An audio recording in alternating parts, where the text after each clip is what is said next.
안녕하세요. 교사 김용환입니다. 본 강의는 윤리와 사상 교과에 관한 후포고등학교 온라인 수업 강의입니다. 이 강의는 윤리와 사상 교과를 공부하는 모든 분들에게 열려져 있습니다. 온라인 학습에 많은 도움이 되기를 바랍니다. 오늘의 강의 내용은 윤리와 사상의 제1강으로 제1단은 인간의 사항과 윤리 중 인간의 특성과 본성에 관한 내용입니다.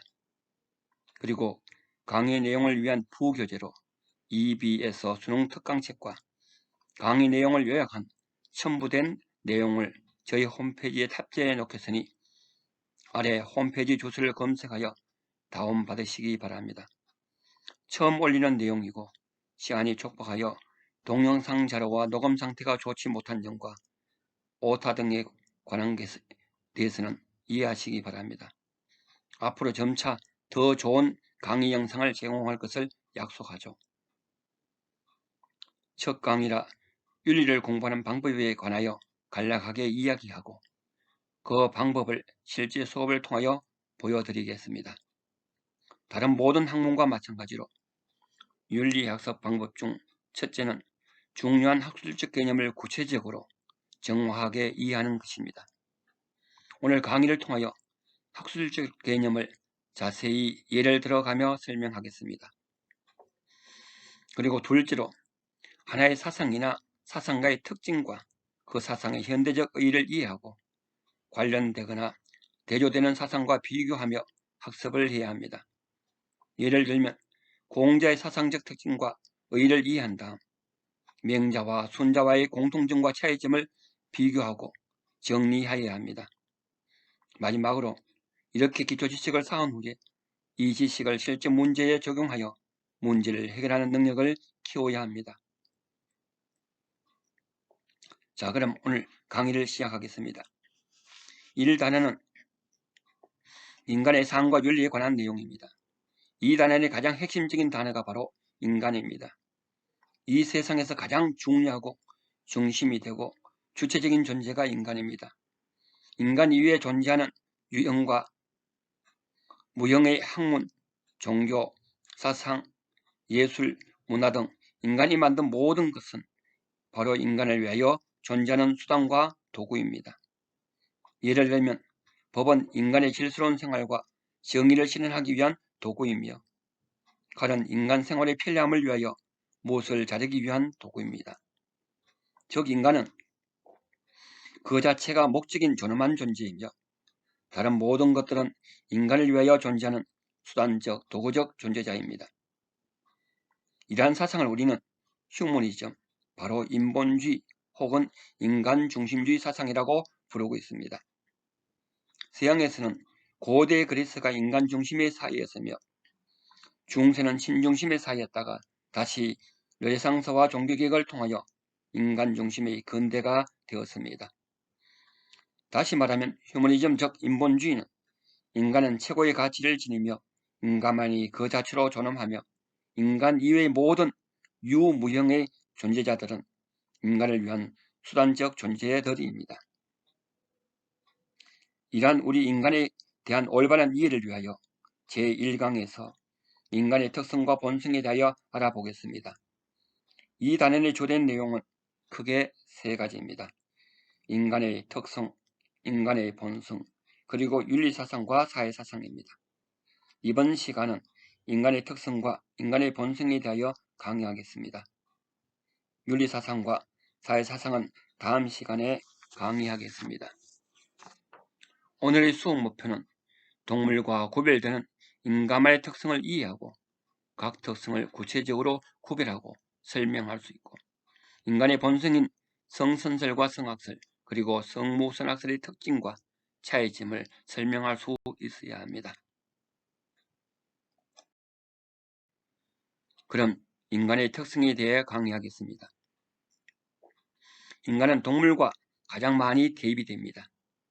인간은 육체를 지닌 존재로 동물과 같은 특성이 있는 반면에 동물과 구별되는 인간만의 특성이 있습니다.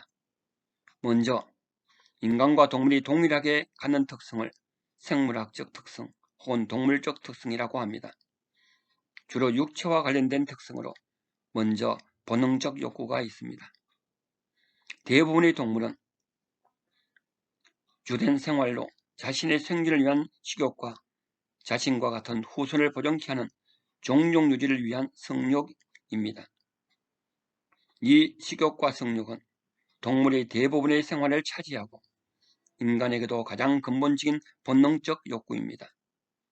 유가사상가인 고자는 인간의 본성은 식욕과 성욕밖에 없다고 주장하였습니다. 그리고 동물적인 특성은 외부의 자극에 대하여 일차적이고 직접적인 감정이나 감각으로 반응합니다. 우리가 개에게 위협을 하면 개는 바로 소리를 지르며 달려들려고 합니다. 바로 일차적이고 직접적인 감정에 의한 반응입니다. 그것에 반하여 인간의 경우를 보면 여친구가 자신에게 위협을 가했을 때 바로 동물과 같이 감정에 의한 직접적인 반응을 보이는 동물적인 특성에 의한 행동이 있는 반면에 대부분의 성인들은 바로 반응하지 않고 상대방의 위협에 대하여 참을까 아니면 지금 반응할까 아니면 다른 방법으로 반응할까를 생각한 후에 반응하게 됩니다. 이와 같이 바로 감정에 의해 반응하지 않고 이성에 의해 여러 가지 상황과 조건을 고려해 판단한 후 반응하게 됩니다. 전자를 동물학적 특성에 의한 반응이라면 후자는 인간만의 특성인 이성의 존재에 의한 반응입니다. 이러한 이성에 의해 본능이나 감정을 억제하고 조절한 후 보이는 반응을 이성에 의한 2차적이고 간접적인 반응이라고도 합니다. 대체로 어린이일 때는 감정에 의한 직접적인 반응을 보일 때가 많고 지각이 있는 성인일수록 이성에 의하여 조절되는 간접적인 반응을 보입니다. 여러분들은 부모님이 꾸중했을 때 동물과 같이 1차적인 감정에 의한 반응을 보이는 동물적 특성의 인간입니까? 아니면 이성에 의하여 판단하고 절제한 후 행동하는 이성의 존재로서의 특성에 의한 인간입니까? 왜 윤리를 배우는지 알겠죠? 바로 이성에 의한 인간다운 인간이 되기 위함입니다. 그러면 동물과 달리 인간만이 지니는 특성에는 어떤 것이 있을까요? 인간의 특성으로 인간은 이선적 존재, 도적 존재, 사회적 존재, 유의적 존재, 문화적 존재, 종교적 존재, 윤리적 존재가 있습니다. 이 중에 동물과 구별되는 가장 중요한 인간의 특성은 당연히 이성적 존재입니다. 그리고 이 이성적 존재는 마지막 윤리적 존재와 일맥상통하며 또한 세 번째의 사회적 존재의 특성은 다섯 번째의 문화적 존재의 특성과 밀접합니다. 공부할 때 같이 연관시켜 공부하시기 바랍니다. 먼저 이성의 존재로서의 인간은 이성을 통해 자신과 세계를 이해하고 개선해 나갈 수 있으며 앞에 나온 동물적 특성인 본능적 욕구와 1차적인 감정과 감각을 조정할 수 있기 때문에 가장 중요한 특성입니다. 그러면 인간이 가진 가장 중요한 이성은 무엇일까요? 이성의 넓은 의미는 자신과 자신을 둘러싼 모든 것, 즉 세계에 대하여 사유하고 추론하는 능력을 말하며 좁은 개념의 이성은 윤리적인 의미로 선과 악을 판별하는 사유의 능력입니다. 즉 생각한다, 사유한다, 무엇을 추론한다는 것은 바로 이성의 작용입니다. 예를 들면 파스칼이 말한 인간은 생각하는 갈대라 했을 때 바로 이 생각할 수 있는 것이 바로 이성입니다. 사유하는 능력, 즉 이성은 주로 형태가 없는 정신적인 영역을 추론하는 것을 의미합니다. 그리고 윤리적인 이성을 칸트는 특히 실천 이성이라고 하고 지식에 관한 이성, 즉 인식론적 이성을 순수 이성이라고 하여 이 이성을 두 가지로 구별하였습니다.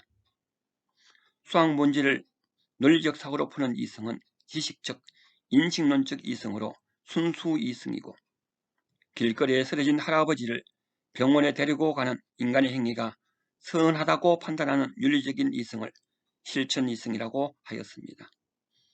칸트 이외의 나머지 합리론의 사상가들은 모두 수학 지식을 추론한 인식론적 이성이나 인간 행위의 선악을 판별하는 윤리적 이성 모두를 다 이성이라고 포인하였습니다. 그리고 여러분들의 행위는 크게 세 가지로 구분됩니다.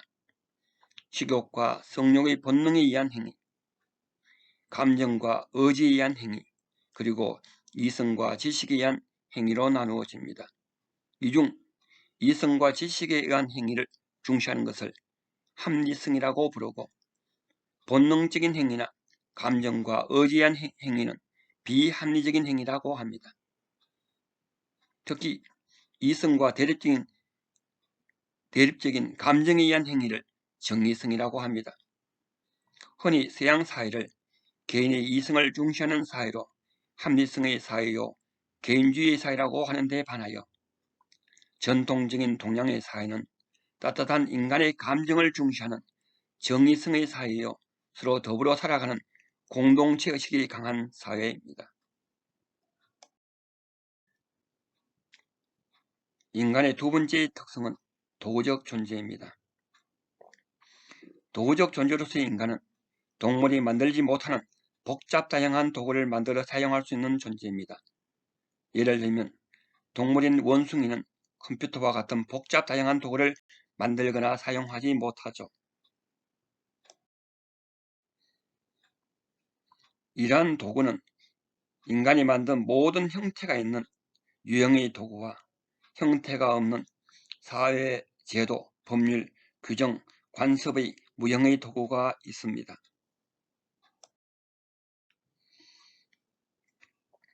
인간의 세 번째 특성은 사회적 존재입니다. 사회란 개인과 대조되는 개념으로 공동생활을 하는 모든 형태의 집단, 인간 집단을 의미합니다. 인간은 사회 속에서 다른 사람들과 더불어 살아가는 존재입니다. 동물들이 모여 사는 것은 그 구조가 복잡 다양하지 않고 발전이 거의 없는 반복적인 생활로 학술적으로 사회를 하지 않고 군집 생활이라고 합니다.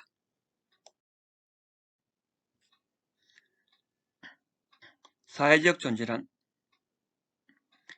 더욱 구체적으로 말하면 인간은 인간 사회 속에서 생활해야만 육체적으로, 정신적으로 인간답게 성장할 수 있고, 동물의 무리에서 생활하면 동물답게 성장된다는 것입니다.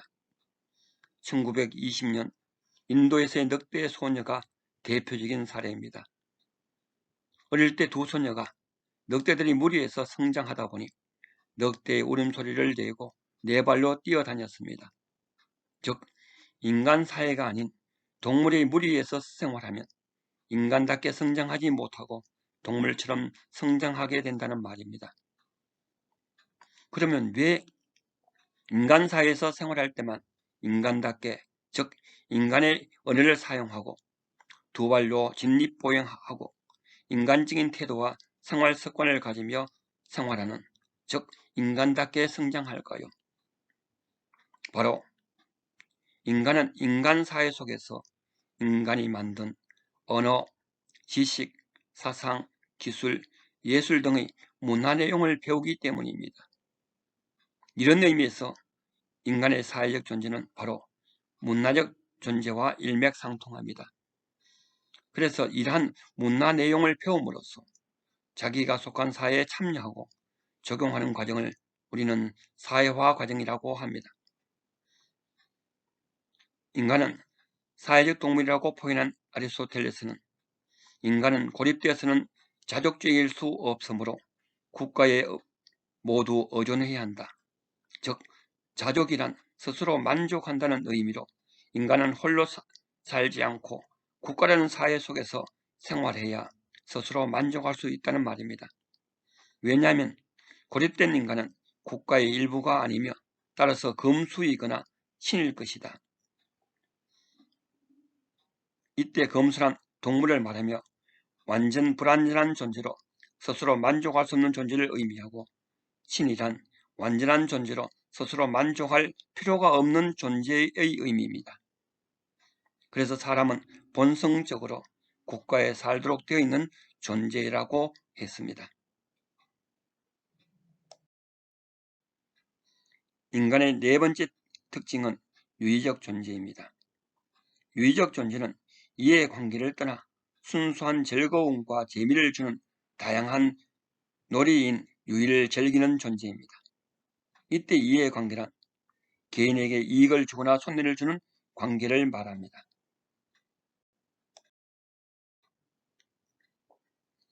유의적 존재에서의 유의란 정신적 창조 활동으로 삶의 재미와 즐거움을 적극적으로 추구하고 자는 의지적인 활동입니다. 그래서 유의적 존재를 일명 창조적 존재라고도 합니다. 주로 취미 활동과 같이 예술 활동과 운동이 유의에 속합니다. 그리고 주의할 점은 의식주 활동은 유의에 속하지 않고 예술 활동이나 운동 등도 긍정적인 이해관계가 있는 전문적인 직업 활동은 유의에 해당하지 않습니다. 즉, 체육 수업 시간에 하는 축구는 순수한 즐거움을 위한 유의인데 반해 프로축구 선수가 축구를 연습하는 것은 유의가 아니라 직업으로서의 노동입니다. 인간의 다섯째 특징은 문화적 존재입니다. 인간은 언어, 기술, 지식 등 다양한 문화를 창조하고 개성하는 문화적 존재입니다.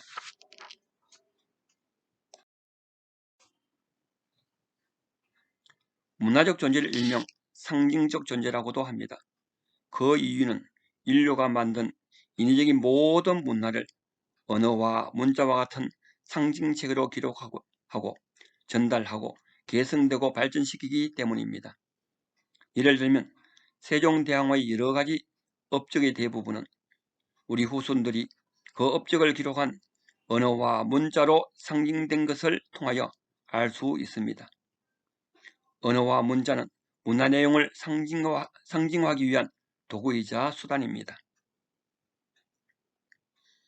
한국에서는 한글이나 한자로 역사적 문화 내용을 상징화하였고, 미국 사람들은 영어로 그들의 문화 내용을 상징화합니다. 그리고 문화는 언어, 지식, 기술, 예술, 종교 등 인간이 만든 모든 인위적인 생활 양식의 총체를 문화라고 합니다. 이러한 문화의 대조적인 개념은 자연입니다. 자연물에 인위적인 자기가 가해져 창조된 모든 것을 문화라고 합니다. 예를 들면 나무는 자연이요, 그 나무로 만든 인위적인 산물인 책상이나 옷장 등은 문화입니다. 인위의 반대는 자연이고, 인위적인 산물이 문화이고, 인위적인 자기가 없는 것을 자연물이라고 합니다. 그리고 모든 인위적 창조물 전체를 문화라 할 때 이때는 문화의 넓은 광역의 의미이고, 이 문화가 다시 정신적인 인위적 창조물인 협의의 문화의 개념이 있고, 물질적 인위적 창조물인 문명으로 나누어집니다. 즉, 나무는 자연물이고 그 나무로 인위적으로 만든 형태가 있는 책상은 문명이고, 음악을 작곡하거나 시를 작시한 것은 정신적인 창조물로서 문화라고 합니다.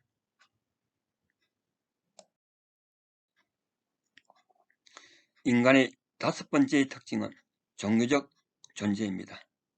인간은 초월적 존재, 즉 절대적인 신을 믿으며 살아갑니다. 이때 초월적 존재란 인간의 능력을 뛰어넘는 존재이거나 인간이 절대로 될 수 없는 존재를 의미하는데, 대표적인 초월적 존재는 바로 기독교의 하나님입니다. 하나님은 인간의 능력을 뛰어넘어 물을 걷거나 죽은 사람을 살릴 수 있는 능력을 지닌 존재이며, 인간이 아무리 해도 건널 수 없는 강이 가로 놓였다고 기독교인들은 주장합니다. 즉 인간이 절대 신이 될 수 없다는 말입니다. 그리고 종교는 인간의 유한성, 즉 육체의 죽음에 대한 불안과 공포로부터 극복하기 위해 종교를 만들었고, 또한 인간은 정서적인 측면으로 개인의 외로움과 고독으로부터 벗어나기 위하여 사회를 만들었다고 합니다.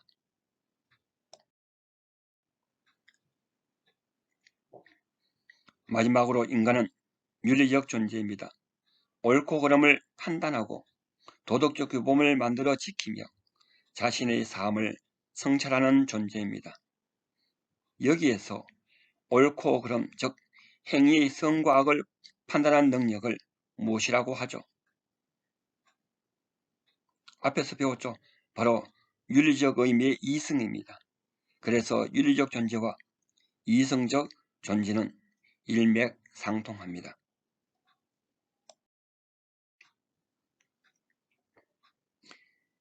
윤리는 인간으로서 마땅히 지켜야 할 인간의 도리로, 어원적으로 유는 인간 사이의 관계이며 리는 마땅히 지켜야 할 도리이자 원리입니다. 이 윤리를 학문적으로 규정하면 인간의 행위에 대한 가치 문제를 다루는 학문입니다. 즉 인간의 행위가 선하면 가치가 있어 마땅히 해야 하는 것이 인간의 도리이고, 인간의 행위가 악하면 가치가 없으므로 인간이 마땅히 하지 말아야 한다는 것입니다. 개인의 행위나 생활, 삶을 자율적으로 규제하는 사회적인 규범은 윤리이고, 사회 집단을 강제적으로 규제하는 대표적인 사회 규범은 법입니다. 사회 규범은 법, 규칙, 관습, 윤리 등으로 구성됩니다. 이 중 대표적인 타율적인 강제 규범은 법이고, 가장 이상적인 자율적인 사회 규범은 윤리입니다. 아래 윤리적 인간의 특징과 관련된 내용을 보겠습니다. 검토되지 않는 삶은 살 가치가 없다는 소크라테스의 말에서 추론하면 끊임없이 자신의 삶을 반성하여야만 의미가 있고 가치가 있는 윤리적인 삶을 살 수 있다는 말입니다. 그리고 인간에게는 마땅히 도리가 있으니 배불리 먹고 따뜻한 옷을 입고 편안하게 살아도 도리를 배우지 않는다면 짐승과 같다라는 맹자의 말에서 마땅한 도리가 바로 앞에서 말한 윤리입니다. 즉 육체적으로 만족한 삶을 살아도 윤리적이지 않으면 바로 짐승과 같다는 말이죠. 또 생각하면 생각할수록 더욱 새롭고 더욱 높아지는 감탄과 경외로 내 마음을 가득 채우는 것이 두 가지가 있다. 그것은 내 위에 있는 별이 빛나는 하늘과 내 마음속에 있는 도덕법칙이라고 라는 칸트의 묘명에 쓰여지는 글에서 별이 빛나는 하늘은 자연의 세계, 즉 경험에 의하여 파악되는 과학 지식의 세계를 말하고, 내 마음속의 도덕법칙은 바로 내적인 윤리의 세계를 말합니다. 이와 같이 소크라테스의 검토되지 않는 삶, 맹자의 마땅한 도리, 칸트의 도덕법칙이란 포인트에서 윤리적 존재와의 관련성을 추론해야 합니다. 이외에 알아야 할 인간의 특성은 다음과 같은 것이 있습니다. 인간은 열려있는 존재입니다. 태어날 때부터 어떤 것에 얽매여져 있지 않으며 자신의 행동과 삶의 방식을 스스로 결정할 수 있는 주체적 존재이며 창조적 존재입니다. 또한 미래에 자신의 꿈과 이상을 실현할 수 있는 잠재 가능성의 존재입니다. 이에 반하여 동물은 본능에 의하여 기계적 반복적인 행동을 하는 존재, 즉 본능에 의하여 지배를 받는 존재입니다. 인간은 이성에 의한 자유의지를 지닌 존재입니다. 또한 인간은 칸트가 말한 것처럼 목적적 존재입니다. 인간은 존재함으로써 그 자체가 존엄한 존재이며 인간 이의 모든 존재는 인간을 위한 수단적 존재입니다. 그리고 인간은 중간자적 존재입니다. 파스칼은 인간은 천사와 짐승의 중간자라고 했으며 동양의 성리학에서는 인간은 천의 품성과 지의 형상을 지닌 하늘과 땅의 중간자라고 했습니다. 그러면 인간의 본성에 대하여 알아보겠습니다. 인간의 본성은 본연지성의 줄임말로 선천적인 본래의 특성을 말하며 선천적으로 결정된다는 성선설과 성악설이 있고 태어날 때는 선악이 없고 후천적으로 결정된다는 성무선악설이 있습니다. 성선설은 인간은 선천적으로 선한 성품을 가지고 태어나고 후천적인 욕망이나 환경에 의해 악행을 저지를 수 있다는 주장이고 성악설은 인간은 본성이 악해 충동이나 공격성을 지니게 되고 인간이 선한 것은 인위적 후천적 노력의 결과이다라고 주장합니다.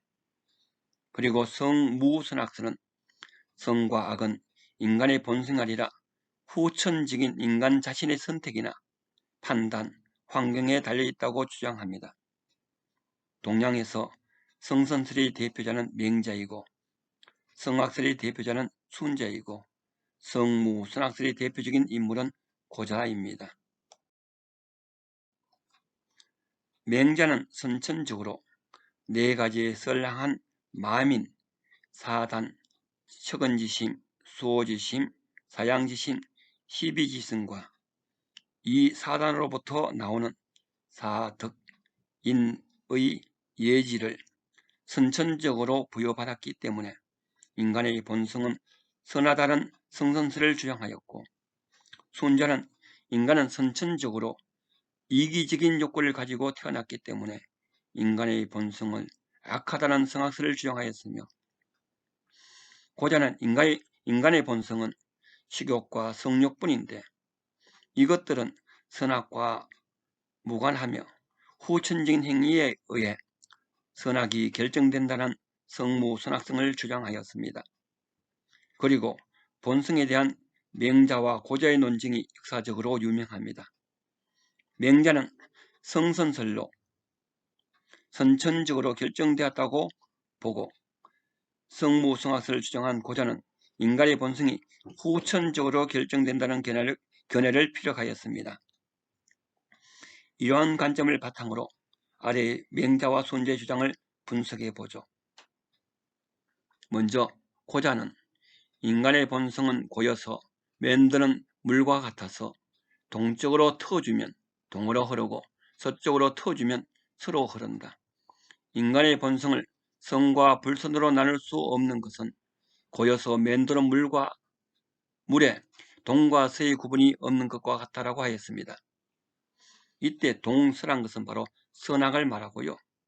특히 고자의 주장에서 동쪽으로 터주면 서쪽으로 터주면 즉 후천적인 노력에 의하여 인간은 선악이 결정된다는 성무성악성을 주장하였습니다.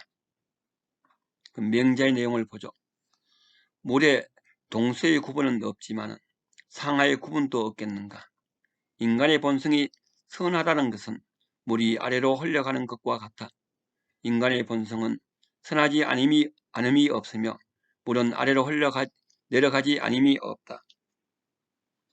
맹자의 말에서 물이 위에 있으면 반드시 아래로 흐르는 것은 이미 선천적으로 결정되어 있다는 현상이라고 말한 겁니다. 바로 인간의 본성이 선천적으로 결정된다는 것을 의미하죠.